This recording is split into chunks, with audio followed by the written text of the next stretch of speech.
Notre préoccupation, c'est de protéger et défendre des gens qui sont très vulnérables, qui n'ont aucun moyen de se défendre. Et on le sait, c'est pas parce qu'il y a des médecins ou des infirmières ou des gens syndiqués ou des gens pauvres ou des gens riches, c'est que la nature humaine fait que devant des malades ou des vieillards sans défense, on abuse plus ou moins inconsciemment de la situation et on viole des droits fondamentaux. Alors il faut parler pour eux.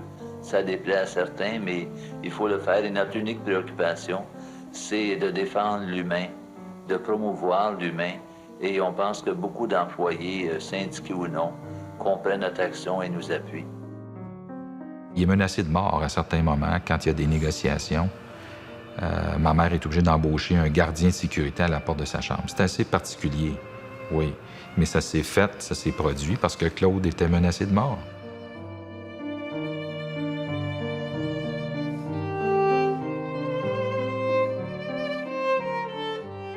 Ma mère, elle, était infirmière et puis elle avait eu un cas, comme on dit, privé.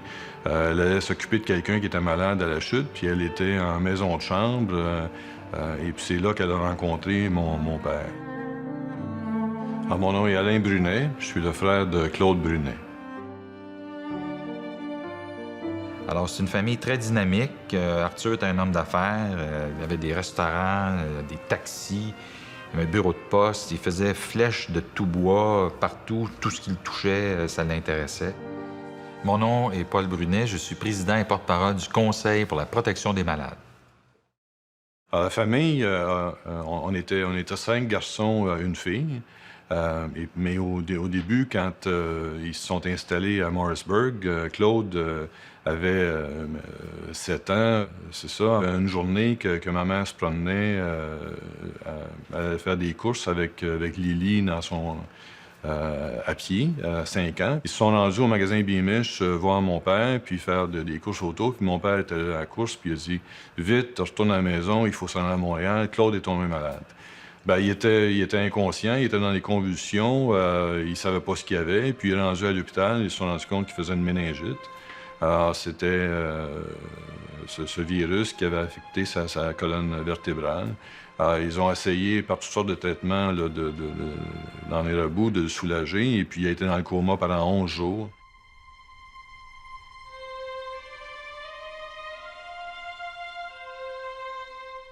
Mon père a heureusement réussi à avoir un congé par son employeur. La compagnie Beamish a non seulement lui a permis de prendre 1 mois de congé, mais a envoyé des employés donner du sang, parce qu'à ce moment-là, le système hospitalier n'était pas comme aujourd'hui. Il fallait payer pour avoir du sang, puis si tu ne pouvais pas payer, bien, il fallait au moins que tu donnes du sang ou que quelqu'un d'autre que tu connaisses venait donner du sang pour que toi, tu aies du sang. Sinon, mais il fallait débourser, puis ça coûtait très cher. Pendant ce temps-là, bien évidemment, mes parents étaient là tout le temps, ils ne savaient plus quoi faire. Puis il était même allé à la clinique Mayo, il avait envoyé toute l'information du dossier médical de Claude à la clinique Mayo aux États-Unis. Et la clinique Mayo, c'était dès le début des années 50 un endroit réputé dans le monde pour soigner des cas irrécupérables, surtout des cas reliés à la colonne vertébrale, m'a-t-on dit. Alors, des gens connus comme Kennedy, Roosevelt ont été traités là-bas. Puis une semaine plus tard, il était revenu avec un rapport disant que non, selon eux, tout ce qui avait pu être fait pour Claude avait été fait, puis qu'ils ne voyaient pas comment eux pourraient faire mieux. Mon père a vendu 1 ou 2 maisons sur la rue Saint-Hubert. À ce temps-là, c'était une fortune pour amener Claude à la clinique Mayo dans les années 50. C'était irréversible, sa méningite. Claude a peut-être 10-12 ans, peut-être un peu plus. Il est paraplégique, mais il est dans un fauteuil roulant à ce moment-là. Et devant le restaurant que mon père détenait à Pointe-Claire, il y a une patinoire que lui-même fait entretenir.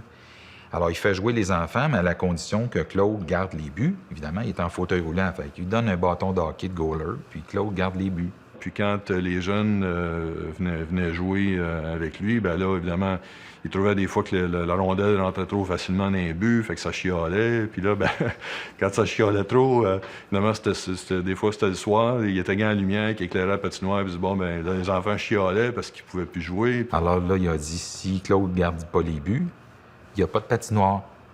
Alors, les enfants, ils ont dit « OK, M. Brunet, on va reprendre Claude, puis on va continuer à jouer. » Il était obligé de prendre Claude parce que la patinoire était opérée par la famille Brunet.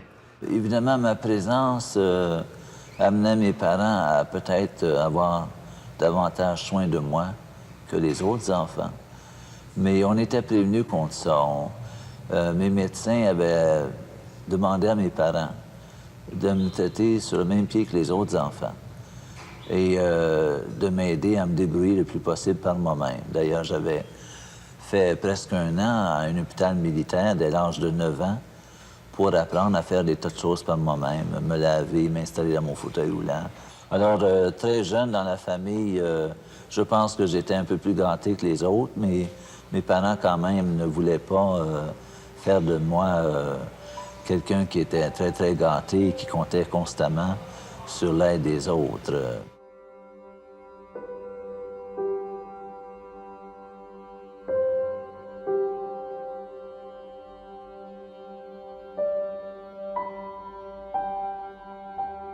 Arthur souffrait de diabète et puis il continuait à vivre intensément puis à plus ou moins se soigner. Il est mort subitement. Sous l'entrefaite, un autre malheur a suivi. Ma sœur Lily, qui avait fait des études dans un collège à Granby, pour fêter ses 17 ans, est partie avec un ami en moto. Pour aller rejoindre une amie qui était à Plattsburgh. Et puis, pendant qu'ils étaient là-bas, ils ont été frappés par une auto et puis elle en est morte. Sur place, là-bas, à Plattsburgh. Alors, imaginez ma mère partir de la maison avec Claude malade, puis les autres, puis se rendre à Plattsburgh pour voir sa fille mourir. À 17 ans, c'était tellement... c'était invivable. Alors, tout ça a fait que ma mère est tombée malade. Et puis là, ben, ça a compliqué toute l'affaire. Claude, évidemment... a vu que c'était mieux qu'il aille en institution.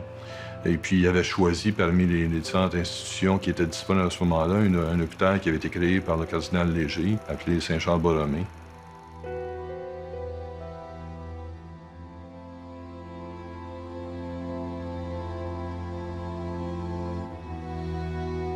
Je me souviens de Saint-Charles-Borromée avec des corridors blancs, ordinaires, un environnement qui était pas chaleureux du tout.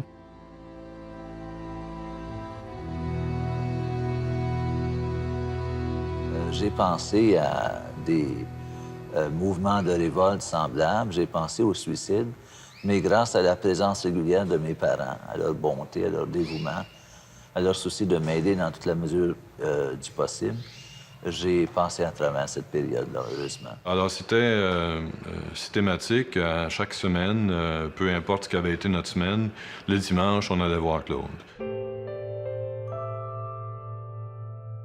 Dans sa chambre, Claude s'était installé un lit avec des supports de métal qui montaient au-dessus de lui puis qui revenaient en avant avec un genre de trapèze en avant qui pouvait lui permettre de se soulever, de se tourner un peu, d'être un peu plus autonome, de se faire des bras aussi. Il s'en servait presque comme gym.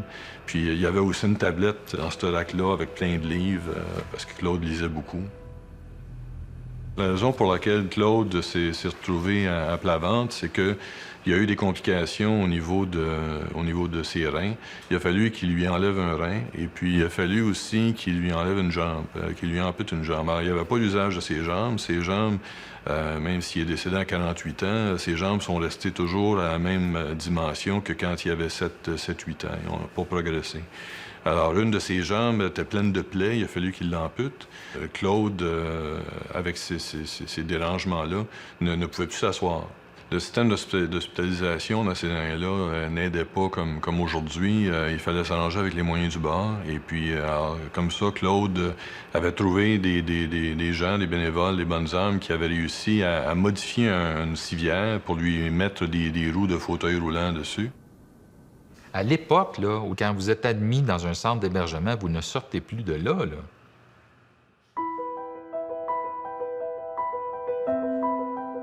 Il a réussi à partir de sa chambre et puis à se rendre de lui-même sur René Lévesque, sur le trottoir.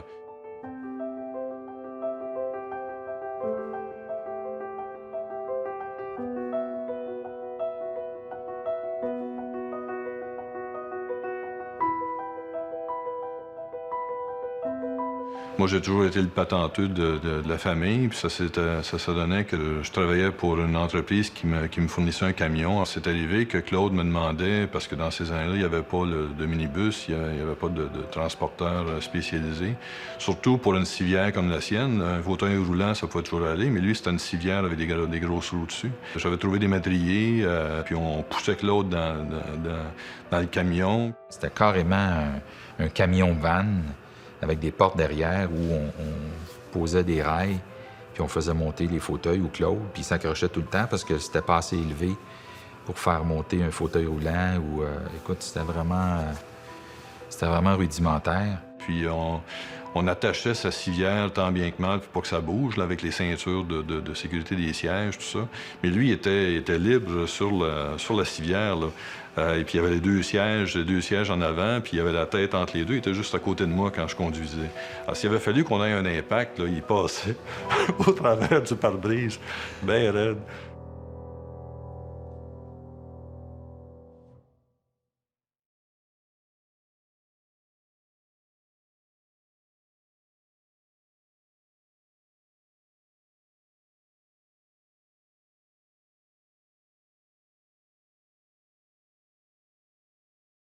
Mon histoire commence à 24 ans. Je suis à l'école normale en Abitibi à Amos. Je suis Raymond Dumais, cofondateur du Conseil de protection des malades. Et un bon jour, je décide d'aller me baigner dans un lac des Laurentides, dans lequel lac on avait déversé de l'argent orange. L'argent orange qu'on saupoudrait le Vietnam à l'époque pour faire tomber les feuilles. Alors, ça l'aurait touché à mon système immunitaire et j'ai attrapé la poliomyélite. J'étais paralysé des 4 membres. J'avais juste l'index de la main gauche qui bougeait et la tête. Et je parlais par monosyllabe. Finalement, ils ont dit « Tu t'en vas à Saint-Charles-Borromée ». Je sentais qu'il y avait quelque chose de mystérieux. Et quand je suis arrivé là-bas, j'ai vu 430 patients, des vieux mourants, il y en a qui n'avaient plus leur tête, qui croupissaient. Moi, je suis arrivé dans 62, le syndicat est arrivé quasiment tout de suite. Au début, on sentait des gens de cœur, des gens d'honneur. Et après que le syndicat était arrivé, et là, il faut que je sois prudent, il y avait, mettons, la moitié du personnel qui étaient des gens exceptionnels. On avait engagé des bûcherons parce qu'il fallait des gens forts pour transporter les patients. Il faut reconnaître qu'il y avait un déficit important de formation. En dehors des médecins et des infirmières, personne n'était formé. C'est la syndicalisation et les revendications portées par les syndicats qui a amené la professionnalisation de tous ces métiers. Mon nom est Gérald Larose. J'ai été président de la CSN de 1983 à 1999. De la même manière que pour les ambulances, les services ambulanciers en régime privé, il suffisait de ne pas avoir peur du sang puis d'aimer se promener avec une cerise qui tournait, mais à part de ça, il n'y avait aucune habileté particulière. Donc, au début des années 70, on est dans cet état-là. En plus, je dirais, ça servait bien les employeurs. C'est-à-dire, les personnes n'ayant pas de formation, on les payait au salaire minimum. Il y avait un manque, il y avait un vide là, qui s'était créé. Je suis Jean Cournoyer. J'ai été ministre du Travail du Québec de 1969 à 1975. T'arrives avec du monde qui ont fait vœu de pauvreté. Puis t'as du monde qui sont obligés de gagner leur vie. Tu les remplaces par ce monde-là. On parle plus le même langage du tout. C'est le syndicat qui est devenu le maître d'œuvre de l'hôpital. Si je voulais aller aux toilettes, on pouvait me laisser 1 heure, 2 heures à la toilette. Alors là, je criais. Il disait « Crie, mais c'est bon pour les poumons. » Je suis allé avec un ami une fois aider Claude à installer son climatiseur pour l'été, puis lui avait été bouleversé. Il n'en revenait pas de voir tant de gens aussi mal en point vivre dans un environnement aussi ordinaire, et puis de passer leur vie là. Ces gens laïcs-là ont décidé, à un moment donné, à cause de la loi de 1964, de se syndiquer. Ça remplaçait les communautés religieuses, mais ça donnait aussi le droit de grève. Alors, quand il y a une grève, l'hôpital ferme. Il ne faut pas y entrer, il ne faut pas en sortir. Et c'est mon frère René qui réussit à passer à travers les piquets de grève parce qu'il était assez corpulent. Alors, lui, il fait entrer des oncles à moi, des tantes, pour venir laver les malades, donner à manger. Faire à manger, il n'y a pas personne. C'est la grève, c'est l'abandon total. C'est sûr qu'il a fallu utiliser la grève et il y a eu des dommages collatéraux, si on peut dire, que sont les patients.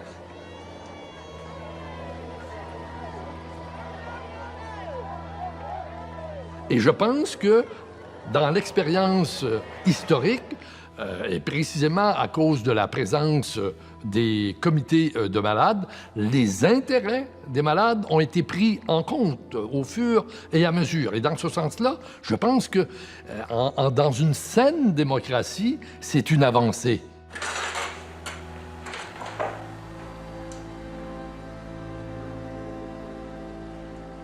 C'est la période sauvage des centres d'hébergement.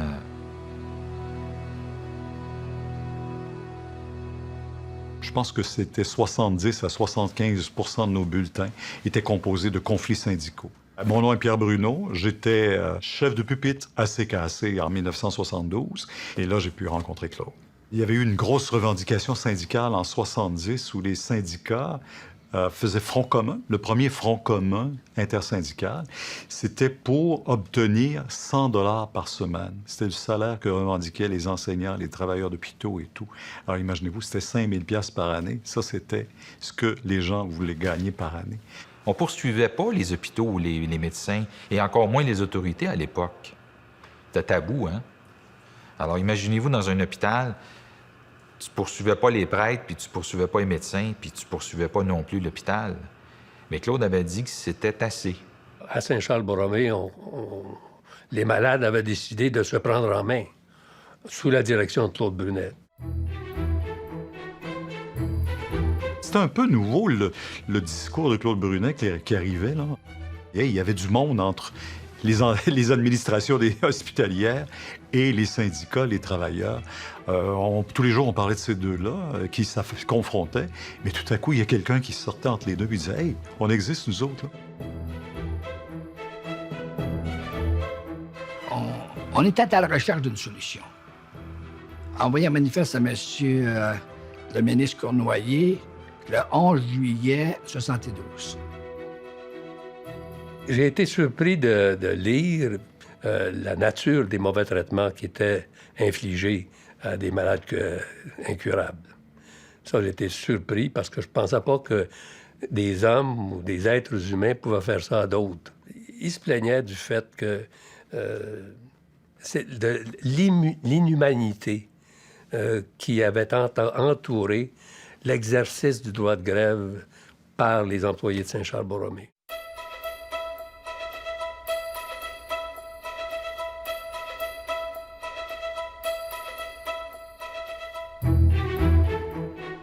Claude parlait de faire remplacer le droit de grève par un autre droit, mais que le droit de grève ne soit jamais prioritaire au droit des malades de recevoir des soins pour leur vie. Il prônait une hiérarchisation des droits. Le premier droit, c'est le droit à la vie. Pour être en vie, il faut que tu sois soigné. Fait que le droit d'être soigné devait prévaloir sur le droit de faire la grève pour revendiquer de meilleures conditions. On recommande carrément la décertification ou la non-perception des cotisations syndicales à la source pour tout syndicat qui défie ouvertement la loi. La loi 19 est donc adoptée le 21 avril, obligeant les grévistes à cesser leur action. Tu dis pas demain matin, je rentre là puis je mets tout le monde dehors. Quand les gens ne respectent pas une injonction, de la Cour, alors qu'ils ont la responsabilité de malades chroniques comme ça. Qu'est-ce que c'est que j'ai comme reste? Je ne peux pas envoyer la police. La police n'est pas capable de les remplacer. Je ne peux pas les remplacer non plus, parce que qui veut aller travailler là? C'est une vocation quasiment d'aller travailler dans un endroit comme ça. Si vous aviez, en quelques mots, à qualifier ces grèves-là, vous les qualifieriez comment? De inhumains et de barbares. On ne peut pas se servir de la vie des gens pour négocier des salaires ou quoi que ce soit. La vie, ça, c'est prioritaire. On pouvait comprendre que les employés du réseau veulent améliorer leurs conditions salariales et leurs conditions de vie, sauf qu'on n'était pas d'accord avec le moyen qu'ils choisissaient, la grève. Je suis Michèle Lanquin-Etier. J'ai eu le plaisir, la joie et le bonheur d'être directrice générale du CPM de 1987 à 1997. Parce qu'une grève, quand vous êtes alité et vous dépendez d'un verre d'eau, puis vous pouvez pas l'avoir, c'est dramatique, dramatique. Quand vous êtes alité, puis on prend votre cloche d'appel, puis on la met au plafond pour pas que vous puissiez l'atteindre, c'est dramatique. Moi, j'ai constaté l'impuissance des autorités politiques. Je voudrais rappeler que le système public de santé est né à cause de la force syndicale. C'est à partir des grèves de Sainte-Justine que l'État a dit « Oui, ça n'a pas de bon sens quand même que ce système soit totalement laissé à une gouvernance privée. » Et donc, c'est Johnson père qui a nationalisé le système à partir du moment où il y a eu grève, mais il y a eu surtout obligation de négocier des conventions collectives. On était innocents. On ne savait pas que toutes les forces le pouvoir du syndicat, le mettre dehors, on sait qu'aujourd'hui, on ne pourra pas faire ça. On le demandait parce qu'on pensait que ça pouvait être possible. C'était pas possible. C'est là que Claude s'est mis à produire beaucoup, à produire. Il a même allé jusqu'à écrire 3 livres, Nous les oubliés, Ma souffrance et puis Ma contestation. Ces 3 livres donnent une bonne idée de l'état d'âme de Claude puis de son bon vouloir à aider ses semblables. Il n'y a personne d'autre qui avait cette vocation-là. Il n'y a personne d'autre qui aurait pensé donner une voix aux malades. C'est absolument extraordinaire. On a écrit un livre, Nous les oubliés, pour faire connaître à la population que la population ne sait rien de ce qui se passe dans ces hôpitaux pour malades chroniques. Il faut que ce soit su. Quand les choses sont sues, il y a des chances que le problème se règle. Quand j'entends des gens qui disent représenter les malades puis parler au nom de l'histoire de la maltraitance dans des rapports tout récents, Claude l'a écrit il y a 40 ans, cette problématique-là. Là, j'ai un message pour toi, Marcel, si tu veux en prendre note. C'est pour M. André Bouchard. C'est à partir de 73, informellement, puis en 74, c'est là qu'ils incorporèrent la charte du CPM. Il y avait Monique Germain-Magny, Lucien Roussel, M. Dumais et Claude. Il partait en civière, évidemment, lorsque l'été était venu, et il partait pour se rendre au complexe des Jardins, parce que notre local était au complexe des Jardins. Puis là, il se sentait regaillardi par la belle saison, là.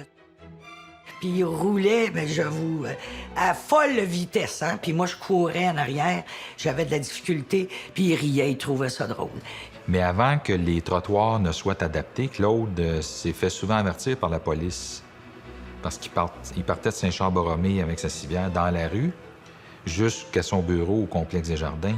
Là, la police l'arrêtait, elle dit « Monsieur Brunet, vous ne pouvez pas vous promener dans la rue. » Bien, il dit « Arrêtez-moi, je ne peux pas accéder au trottoir, il n'y a pas de manière d'accéder. » Jamais ils ont fait un billet de contravention. Il y avait donc des occasions de s'évader, des occasions de me taquiner, de me tirer à la pipe, puis de me faire courir. Puis il aimait bien ça.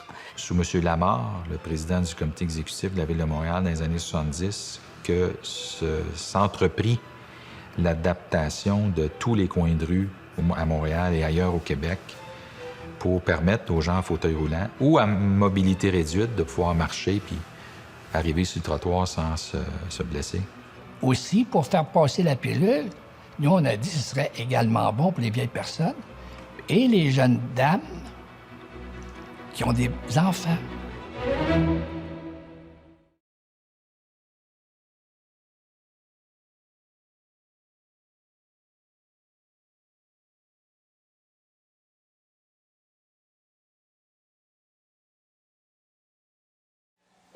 Je dois voir des renseignements concernant l'aménagement intérieur d'un minibus pour personnes malades ou handicapées. Et j'aimerais avoir un prix approximatif là, pour des attaches intérieures et le toit élevé. Bien, Claude, encore une fois, fut l'instigateur de transport adapté à Montréal.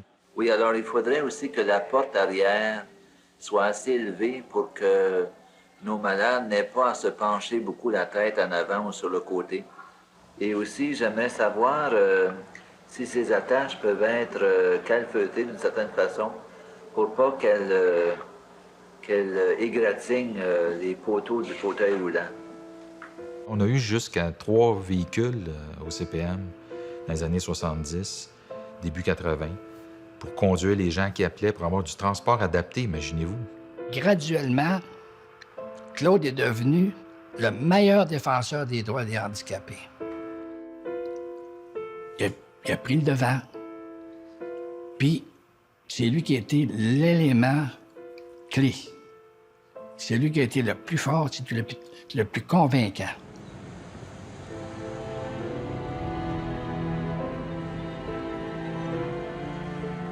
Vous savez, le CPM, c'était gros, c'était énorme, énorme. Et c'était rempli d'espoir pour beaucoup de personnes. Alors, la marche d'aujourd'hui, Claude Brunet, c'est pourquoi? C'est afin de faire un ultime appel au gouvernement, aux membres de l'opposition et aux chefs des syndicats. Il n'a jamais lâché prise sur ses objectifs. Il a réussi à faire comprendre que, hey, nous aussi, on existe. Il réussit à convaincre des juges, des avocats, pour nous aider à bâtir le comité. Lors d'une grève illégale, les patients avaient obtenu chacun 300 $ parce que Claude Brunet, le CPM, avait pris un recours collectif. Et quand la CSN a vu que le recours avait été accepté par le fonds d'aide, il avait accepté de régler hors cours. Alors, c'est pas une bataille devant les tribunaux, mais presque, parce que celui à qui on reprochait des faits dommageables aux patients avait accepté de payer une indemnité. Il nous montrait, puis il était l'exemple parfait de l'incapacité puis de l'impuissance physique. Qu'est-ce que tu fais? T'as ramené quelqu'un sur une chaise roulante, ça n'aurait pas été pareil. Claude était le premier malade au Québec, en tout cas sinon au Canada, qu'on voyait sur une civière roulante. C'est un grand constructeur des intérêts des malades. Et Claude Brunet a été celui qui a mis en évidence une partie prenante majeure, qui est celle des malades, qui, devant un grand système comme ça, était toujours individualisé. Lui, il a réussi à collectiviser ces intérêts-là. C'est une contribution majeure. Quand il y avait des grèves et qu'il fallait qu'ils prennent des injonctions contre les syndicats, les avocats de la CSN disaient « Amène pas Claude Brunet. On va faire une liste d'admission, des faits que vous voulez qu'on admette, puis on va faire une liste, puis on va la présenter au juge. Tu n'auras pas besoin de faire déplacer Claude Brunet. » Et la haie disait « Non, moi je l'amenais parce que dès que Claude entrait dans une salle d'audience, on parle des années 70, là, sur une civière, le juge focusait sur Claude et tout ce que Claude voulait, il rendait l'ordonnance. » Qui ont tout fait pour empêcher une ambulance de venir chercher différents bénéficiaires qui devaient être conduits dans un hôpital. La caricature de JLR qu'il montre s'en venant sur le trottoir, au coin de la rue, il y a 5 syndicalistes qui se demandent s'ils sont assez nombreux pour en venir à bout, parce que Brunet s'en vient sur sa civière. Alors, cette image-là est assez impressionnante. Après l'établissement d'un réseau public, il y a eu au moins pendant 15 ans du rattrapage pour les conditions de travail. Un rattrapage pour faire en sorte que les gens soient à peu près potablement rémunérés. Donc, la contribution du mouvement syndical, Claude Brunet ne l'a pas souvent reconnu, et c'est peut-être ce qui a fait que parfois on a eu des mots durs dans le rapport public. Claude était tellement bon, était tellement gentil, était tellement respectueux. De voir qu'il ait pu semer autant ou insinuer autant de crainte auprès de gens influents, c'est assez impressionnant.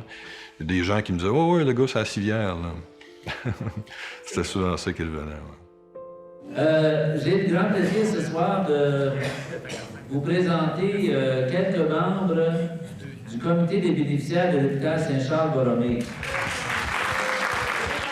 C'est grâce à lui, au travail qu'il a fait, que nous avons connu les comités de bénéficiaires, des organismes sur lesquels siègent des représentants des personnes qui reçoivent des services, reçoivent leurs doléances, interviennent auprès de la direction pour améliorer les choses. Aujourd'hui, chaque établissement de soins au Québec doit avoir un comité d'usagers en son sein, que ce soit un hôpital de courte durée ou un établissement de soins de longue durée, et même un CHSLD privé conventionné. Actuellement, c'est dans la loi. C'est obligatoire, c'est reconnu.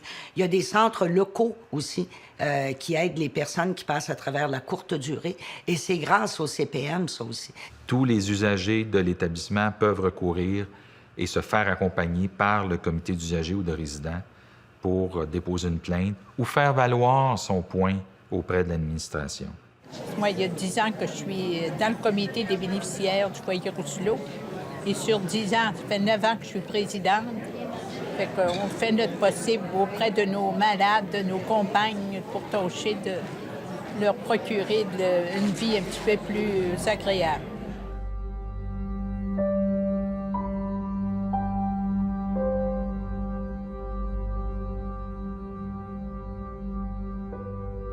Lorsque Claude a reçu sa médaille du gouverneur, on était très fiers.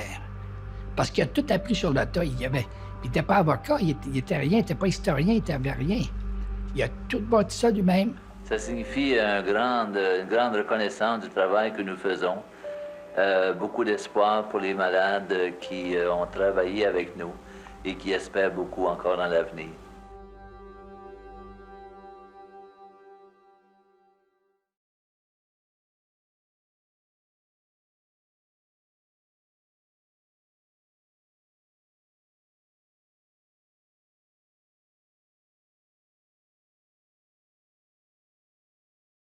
La fin de la vie de Claude est assez nébuleuse parce que du jour au lendemain, on apprend que Claude est tombé de son lit et puis qui a été transporté à l'hôpital et puis qui est inconscient et puis ainsi de suite. Mais là, Claude a 46 ans ou à peu près.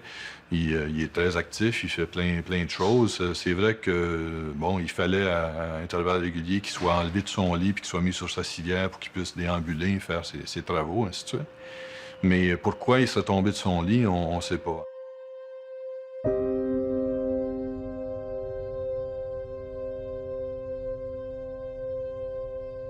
Un médecin m'a dit beaucoup plus tard, il y a quelques années, parce que lui avait fait son stage comme médecin à Saint-Charles-Borromée, il m'a dit « Votre frère, il a été jeté par terre, M. Brunet. On avait volé sa télé, sa radio. J'ai déjà demandé, devant caméra, de pouvoir parler à celui qui avait volé sa radio, sa télé. Lui sait ce qui est arrivé à Claude. »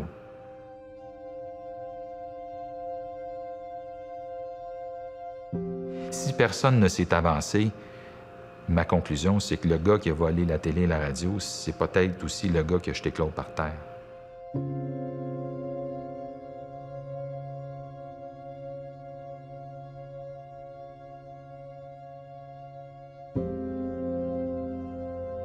Alors, il est allé à l'Institut neurologique de Montréal, puis il a été inconscient longtemps. Puis quand il est revenu, son cerveau n'était plus là, ou presque. Et puis il a fallu qu'il soit placé sous respirateur.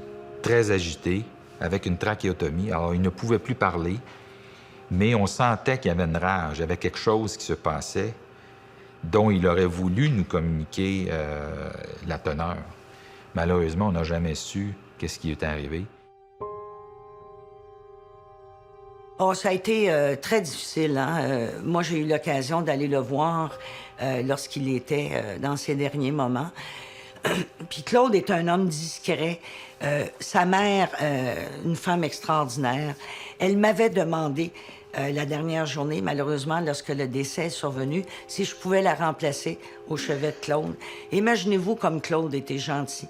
Il s'est permis de quitter sur la pointe des pieds. Il voulait probablement pas le faire en la présence de sa mère, parce qu'il savait que pour elle, ça serait terrible.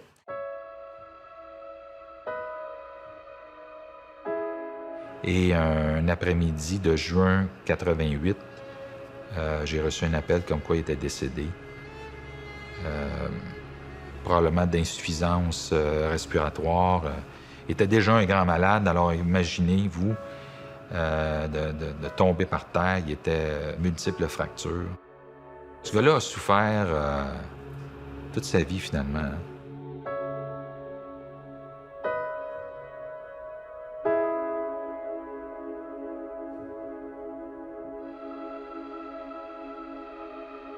Claude, c'était une grande inspiration. Écoute, tous les médias nationaux étaient présents à ses funérailles. C'était un événement, là.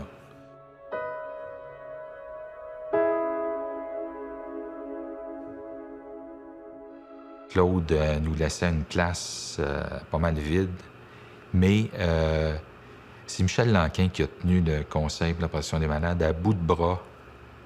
Il fallait qu'elle prenne la place de Claude, littéralement. De coordonnatrice, je suis passée directrice générale par intérim et par la suite directrice générale. Et quand je suis arrivée, une des premières choses que j'ai faites, je me suis assise devant les classeurs, je les ai ouverts tiroir par tiroir pour regarder le contenu des dossiers. Donc, j'ai fait mes devoirs. J'ai appris. Et on recevait beaucoup de demandes pour faire des entrevues publiques. Et j'ai refusé tant et aussi longtemps que je connaissais pas ma matière. J'aurais, par respect pour les gens que nous représentions, jamais je n'aurais dit des choses auxquelles je ne croyais pas. Selon la loi, le directeur général de l'établissement doit favoriser le bon fonctionnement du comité des usagers. Ils n'ont jamais promis la porte d'inscription, ça n'a jamais été promis ça. Les soins intimes, quand vous avez 92 ans, même si c'est un beau petit jeune homme blond avec les yeux bleus qui vient vous donner vos soins intimes, vous n'êtes pas très confortable de lui montrer votre anatomie. Alors, beaucoup de personnes voulaient recevoir des soins intimes d'une personne de leur sexe. Alors, nous sommes intervenus pour ça. On visitait 300 établissements par année pour aller s'assurer que dans les milieux, c'était adéquat.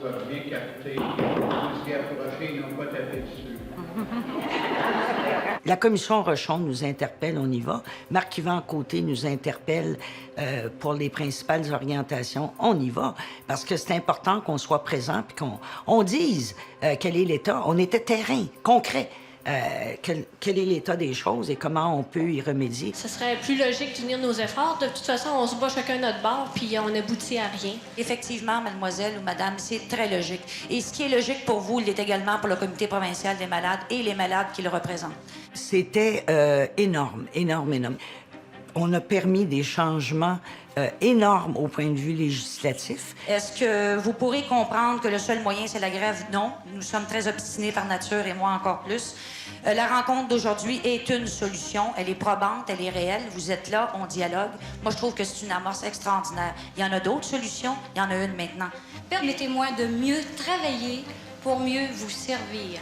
Et le jour où vous nous appuierez, on n'aura peut-être plus besoin d'aller jusqu'à la grève générale. On comprend que vous vouliez améliorer vos conditions salariales.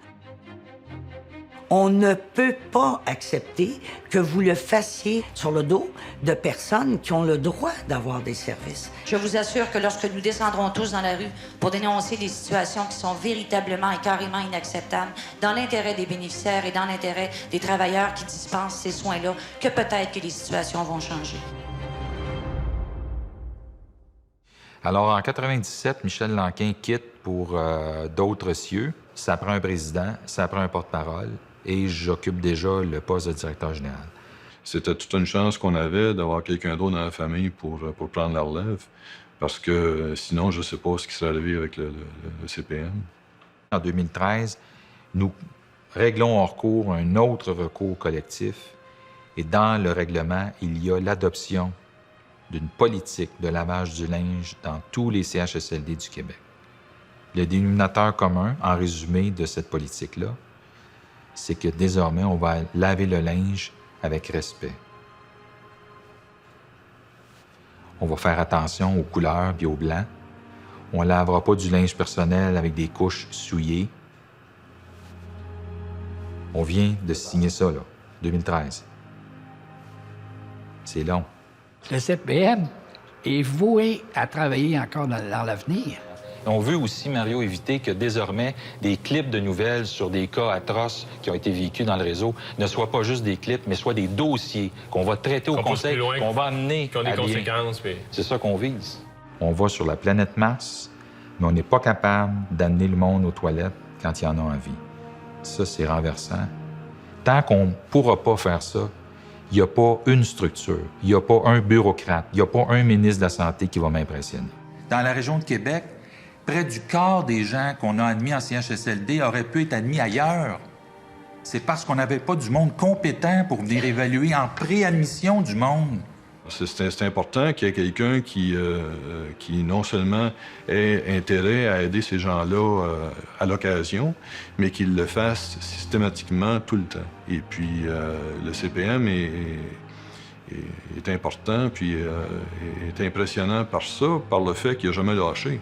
Il faut que tous les intérêts dans un système complexe soient représentés et c'est la structure du dialogue social qui fait que l'intérêt supérieur de l'ensemble est pris en compte.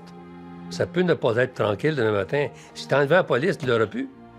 Tu arrives avec un comité de malades aujourd'hui, là, bon, les gens savent qu'il est là. S'il n'existait plus, ils sauraient qu'il n'est plus là. Puis, là où il y a de l'homme, il y a de l'hommerie, j'y peux rien. L'homme est comme ça. À tous les jours, vous avez des procès. Puis demain, il va en avoir encore. On est toujours plus fin. Je pense qu'il y a bien des malades aujourd'hui qui doivent un grand coup de chapeau à Claude Brunet. Vous savez, durer 40 ans dans un organisme communautaire qui vend des gâteaux aux fruits, du chocolat, qui quête pour subsister, c'est énorme, énorme, énorme. Mais j'espère qu'il va durer encore très longtemps parce qu'il a fait énormément, énormément. Et aujourd'hui, il ne se passe pas un événement dans un centre sans qu'on ne demande pas la réaction du comité provincial des malades. Et je pense que c'est tout à son honneur. Puisque j'ai, comme je dis dans un livre, un corps de misère, avec toutes sortes de malaises et de douleurs et de contraintes, si je veux travailler et être un peu actif, il faut que je surmonte ça, il faut que j'essaie de ne pas en tenir compte et surtout de ne pas en parler parce qu'on perd beaucoup de temps.